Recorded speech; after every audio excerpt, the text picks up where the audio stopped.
આપ જોઈ રહ્યા છો સ્પાર્ક ટુડે ન્યૂઝ। અનેક મુદ્દા સાથે મ્યુનિસિપલ કમિશનરને કોંગ્રેસ પક્ષ દ્વારા આવેદનપત્ર આપવામાં આવ્યું છે।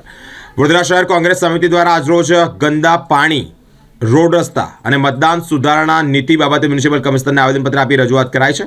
કોંગ્રેસ પ્રમુખ ઋત્વિજ જોશીની આગેવાનીમાં કોંગ્રેસ પક્ષનો મોરચો પાલિકાની વડી કચેરી ખાતે પહોંચ્યો છે, જેમાં senior councillor Chandrakantbhai Shrivastava, councillor Balu Surve, councillor Alkaben Patel સહિતના કાર્યકર્તાઓ તેમાં જોડાયા છે। ભારે સૂત્રોચ્ચાર સાથે મ્યુનિસિપલ કમિશનર કચેરી પહોંચ્યા છે। જાતિઓએ કમિશનરને રજૂઆત કરી છે। વડોદરા શહેરમાં હાલમાં ચાલી રહેલા એસઆઈઆર, મતદાન સુધારણા યાદી બાબતે ગેરરીતિ અને લોકોને પડતી હાલાકી મુદ્દે કમિશનરનું ધ્યાન દોર્યું છે। સાથે જ રોડ રસ્તાના કામમાં ભ્રષ્ટાચાર થતો હોય અને હલકી ગુણવત્તાવાળું મટીરિયલ વાપરવામાં આવતું હોય તેવા માટે રજૂઆત કરવામાં આવી છે। સાથે જ વડોદરા શહેરના અલગ અલગ વિસ્તારમાં ગંદુ પાણી આવી રહ્યું છે, જેનાથી નાગરિકોને તકલીફ પડી રહી છે, ત્યારે નક્કર પગલાં ભરવાની માંગ પણ કરી છે। અમે દરેક સભામાં રજૂઆત કરતા હોય છે, જે રોડમાં ભ્રષ્ટાચાર થઈ રહ્યો છે, પાણીમાં ભ્રષ્ટાચાર થઈ રહ્યો છે, એના લીધે જે કમિશનરશ્રીને આવેદનપત્ર આપવા આવે છે। વડોદરા શહેરની પ્રજા જ્યારે વેરો ટેક્સ ભરતા હોય ત્યારે એમને ખરેખર એમનો હક છે, એમનો અધિકાર છે, આ તમામ એમને ચોખ્ખું પાણી આપવું આપણી ફરજમાં આવે। અને જે રોડમાં જે ભ્રષ્ટાચાર થયો છે, જે બી ઇજારદાર કોન્ટ્રાક્ટરો છે એમને ખરેખર પેનલ્ટી લગાવીને બ્લેકલિસ્ટ કરવા જોઈએ એવી અમારી માંગ। 30 વર્ષથી ભાજપનું રાજ છે, તળિયેથી નળિયે સુધી, એટલે કહેવાય ને કે બોટમ ટુ ટોપ બધે ભાજપ।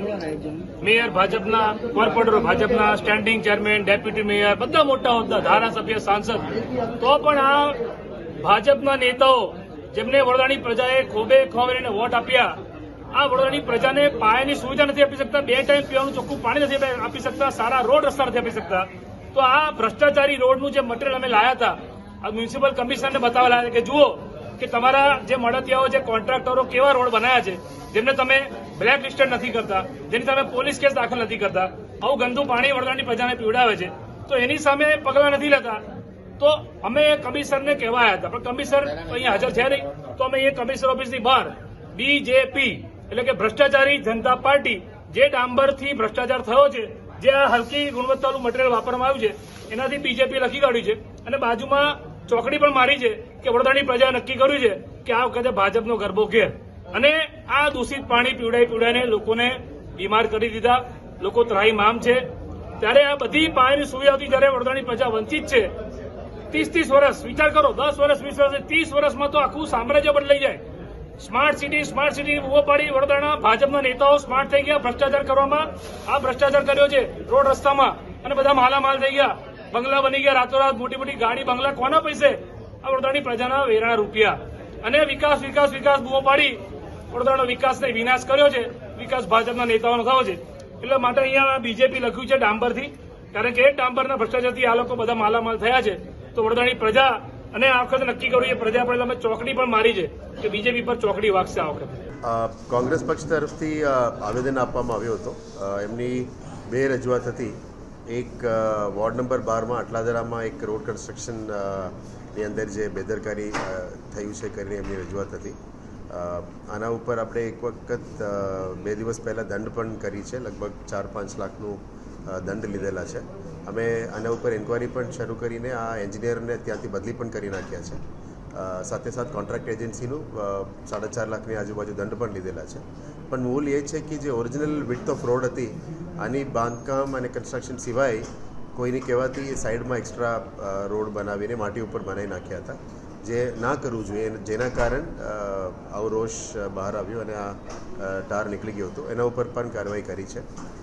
આવા જ કામ કરનાર એન્જિનિયર્સ ઉપર આવનારા દિવસોમાં કડક કાર્યવાહી પણ કરીશું। આવા કામ કરનાર કોન્ટ્રાક્ટર્સ ઉપર પણ આવનારા દિવસોમાં કડક કાર્યવાહી કરવામાં આવશે। સેકન્ડ ઇસ્યુ મુદ્દો હતો કે ગંદુ પાણીનો વિષય હતો।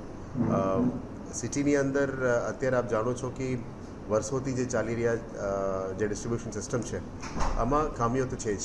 લગભગ 40-50 વર્ષથી જૂના નેટવર્ક છે। આ એક્ઝિસ્ટિંગ નેટવર્કમાં ઘણા બધા લોકો ગેરકાયદેસર પણ લાઇન્સ લીધેલા છે। અમુક લોકો વધારે પ્રેશર લેવા માટે એમની ઘરમાં મોટરો પણ મૂકીને પાણી ખેંચતા હોય છે। અમુક જગ્યામાં જે ગટરનું લાઇન જાય છે એની નજીકમાં પાણીનું પાઇપલાઇન, જૂના પાઇપલાઇન સાથે પણ કદાચ પાણી મિક્સ થઈ ગયું છે, એવું પણ રજૂઆત મળેલી છે। એને અભ્યાસ કરતાં અત્યારે આખું ડિસ્ટ્રીબ્યુશન નેટવર્કને બદલવાનું પણ આપણે ડાયાગ્રામના ફેઝ વાઇઝ પ્લાન ચાલી રહ્યા છે। રાજ્ય સરકારની મદદ પણ માંગી છે ગ્રાન્ટ માટે, અને સ્વર્ણિમ અને અમૃત ગ્રાન્ટ્સમાં પણ ડિસ્ટ્રીબ્યુશન નેટવર્ક બદલવાની પ્રક્રિયા હાથ ધરવામાં આવી છે। પણ આ એક દિવસનું કામ નથી, અલગ અલગ ફેઝીસમાં કરે તો પણ 1-1.5 વર્ષનું કામ છે, કદાચ 2 વર્ષ પણ થઈ શકે, કારણ કે મોટું કામ છે, આખા સિટીની અંદર લાઇન્સને ખોદીને કરવાનું કામગીરી છે. ખાસ કરીને વોર્ડ નંબર 5, વોર્ડ નંબર 12 અને વોર્ડ નંબર 16 અને 2 અને 13 નંબરમાં પણ હું વિઝિટ કર્યો હતો. આવનારા દિવસોમાં બીજી વોર્ડની પણ મુલાકાત લેવાનું છું. પણ સાથે ડ્રેનેજ અને પાણીનું કામગીરી, બધા જ પ્રોજેક્ટની કામગીરી હાથ ધરવામાં આવી છે. અને વચ્ચે આવા સમસ્યા હોય આપણે ધ્યાનમાં પણ આવી છે, એને તપાસ પણ કરીશું. ગંદુ પાણી તો ખરેખર ના આવવું જોઈએ, કન્ટામિનેટેડ વોટર ના આપવું જોઈએ. એના ઉપર જે પણ કદાચ કોઈ બેદરકારી હોય તેના ઉપર પણ પગલાં લેવામાં આવશે અને જે પાણીની સમસ્યા છે એને હલ કરવા માટે પૂરેપૂરી મહેનત કરવામાં આવશે. સર, કોંગ્રેસ પક્ષની માંગણી હતી કે આવા કોન્ટ્રાક્ટર વિરુદ્ધ પોલીસ કેસ કરવામાં આવશે, શું કરવામાં આવશે? એ તપાસ આપ્યું છે, જે તે વિજિલન્સ ડિપાર્ટમેન્ટમાં તપાસ આપી છે, આ બધું ઘટના કંઈ થઈ છે કે કેમ જાણીશું. પણ પહેલાં લગભગ જૂન મહિનામાં પણ આપણે ક્લોઝ ટુ 30-35 લાખની દંડ લીધેલા છે. આખા ગુજરાતમાં સૌથી વધારે દંડ લેનાર મહાનગરપાલિકા વડોદરા હતી. એટલે આવનારા દિવસોમાં જે નવું પ્રોજેક્ટ્સ બનવામાં આવશે, જે વોર્ડ લેવલમાં અને પ્રોજેક્ટમાં, એમાં ચોક્કસ DLP 5 વર્ષ ઝોનમાં અને 10 વર્ષ પ્રોજેક્ટ્સ તરફથી પણ કરવા માટે આપણે સૂચના આપી છે. એટલે આવા નાના રોડ્સ, હું પણ જ્યારે ફિલ્ડમાં જાઉં છું, ખાસ કરીને રોડ્સમાં જે અત્યાર સુધી કામગીરી થઈ છે એના ઉપર હું કમેન્ટ કરીશ નહીં, અને સુધારવા માટે અમે મહેનત કરીશું અને પગલાં લેવાનું જરૂરત પડે તો પણ પગલાં પણ લઈશું. સર, કોર્પોરેશને દંડ કરી છે, પણ આવે નહીં લાગતું કે સ્ટ્રિક્ટ કાર્યવાહીની જરૂર છે? ચોક્કસ કરવું જોઈએ. આવા કોન્ટ્રાક્ટર એજન્સીની અમે યાદી પણ બનાવી રહ્યા છે. કાયમી ધોરણે એવું કંઈ ઘટના બનતું હોય અને એની ક્વોલિટીમાં કંઈ બેદરકારી હોય એને ચોક્કસ બ્લેકલિસ્ટ કરીશું.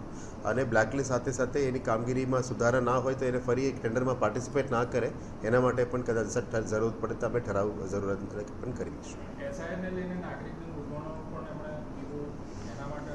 SIRને લઈને ગેરસમજ છે કદાચ. Basically SIR is a special intensive revision, જેમાં 2002 પછી 2025માં ઇન્ટેન્સિવ રિવિઝનની પ્રોસિજર ચાલી રહ્યા છે, જેમાં તમારા પહેલા પેઢી, બીજા પેઢી, ત્રીજા પેઢીનું જે અત્યારે જે ફેમિલી ટ્રી લિંક શોધવાનું કામગીરી ચાલી રહ્યા છે. અમુક લોકો કદાચ લગ્ન પછી અહીંયા આવતા હોય, અમુક લોકો બીજા રાજ્યોથી પણ આવતા હોય અને તમારા મતદાર યાદીમાં નામ એડ થઈ ગયું હશે અથવા કે ડિલીટ થઈ ગયું હશે. એમાં કદાચ બે જગ્યામાં નામ ના થવું જોઈએ, જે રીતનું અત્યારે બિહારમાં પણ SIRની કામગીરી થઈ હતી, કેરલામાં થઈ છે, કન્ટિન્યુઅસ અત્યારે ઇલેક્શનની વચ્ચે થઈ રહ્યા છે. આવા જ પ્રક્રિયા અત્યારે હાથ ધરવામાં આવી રહ્યા છે. આમાં તો જે ગેરસમજ હોય કે ડોક્યુમેન્ટ્સ માંગવામાં આવે છે, એવું બધું કંઈ ઇસ્યુ નથી. અત્યારે અમે ક્લોઝ ટુ 98% એન્યુમરેશન ફોર્મ્સની ડિસ્ટ્રીબ્યુશન સિટી વિસ્તારમાં થઈ ગઈ છે અને જે ફોર્મ કલેક્શન અને ફોર્મ આઇડેન્ટિફિકેશનનું કામગીરી પણ ચાલુ છે. એક BLOનો ક્લોઝ ટુ 1400ની આજુબાજુ સંખ્યા છે. પણ જે form enumeration, checking, family tree mapping અને સુનાવણીની પ્રોસિજર્સ અલગ પ્રોસિજર છે. પણ કદાચ એ ASD લિસ્ટને સાથે લઈને એમની જે કન્ફ્યુઝન્સ છે એ કન્ફ્યુઝન્સ દૂર કરવામાં આવશે અને કદાચ કોઈ BLO તરફથી પણ એમને કંઈ મિસબ્રીફિંગ થયું હોય અથવા ગેરસમજ હોય એને દૂર કરવા માટે અમે મહેનત પણ કરીશું. ઘણા બધા વિડીયોઝ પણ તૈયાર કર્યા છે આપણે મીડિયાના મિત્રોના મારફતે, એ વિડીયોઝને પણ અમે બહાર મૂકીશું. છતાં પણ કોઈ એવું કંઈ રજૂઆતો હોય કોંગ્રેસ પાર્ટીની, એ પણ આપણા જે ઓરિજિનલ પબ્લિશ લિસ્ટ છે અને SIR લિસ્ટ છે એના સાથે કમ્પેર કરીને એની જે ગેરસમજ હોય અથવા કંઈ ખામી હોય એને દૂર કરવા માટે ચોક્કસ મહેનત કરીશું.